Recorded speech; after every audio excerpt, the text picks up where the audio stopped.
7th মে 2026 Thursday পৌঁছে গেছি আমাদের কাজিরাঙ্গা স্টের গেটেতে। ঘড়িতে সময় এখন রাত 7টা। অন্ধকার রাস্তার মধ্যে দিয়ে একদিকে লম্বা লম্বা গাছ আর একদিকে চা বাগান পার করে আমরা পৌঁছে গেলাম আমাদের আসাম ট্যুরিজমের স্টে, যার নাম অরণ্য ট্যুরিস্ট লজ। রাতের অন্ধকারে তেমনভাবে কিছু বুঝতে না পারলেও এটা বুঝতে পারলাম আমার লেফট সাইডে 3-4টে সুন্দর কটেজ আর বাচ্চাদের খেলার জন্য একটা ছোট পার্ক করা রয়েছে। সামনের জায়গাটা পার্কিং আর তারপরেই রয়েছে বিশাল বিল্ডিং, যার মধ্যে হোটেলের বাকি রুমগুলো রয়েছে। সব ফর্মালিটিস কমপ্লিট করে ফার্স্ট ফ্লোরে আমাদের রুমে গেলাম।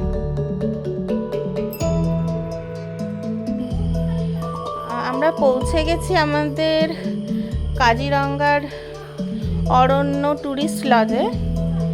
আমাদের রুমটা দেখাচ্ছি, দেখো এইটা হচ্ছে আমাদের রুম। এদিকে ঢুকেই একটা আয়না রয়েছে, তার সাথে কাবার্ড রয়েছে, এখানটাতে সাইড টেবিল, সুন্দর বিছানা রয়েছে। এখানে একটা চেয়ার দেওয়া আছে।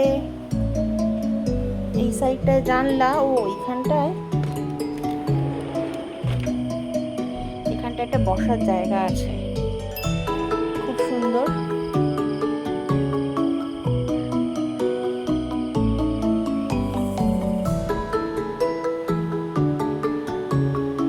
এখানেও একটা চেয়ার আছে, ডাস্টবিন, এখানে ফ্যান চলছে, টিভির সাথে ক্যাবিনেট, প্রপার এসি রয়েছে। এটা হচ্ছে বাথরুমটা, আয়না আছে, কোমোড, বালতি, যথেষ্ট বড় বাথরুম, দুটো টাওয়েল দিয়েছে। টোটাল রুম ভিউ এটা।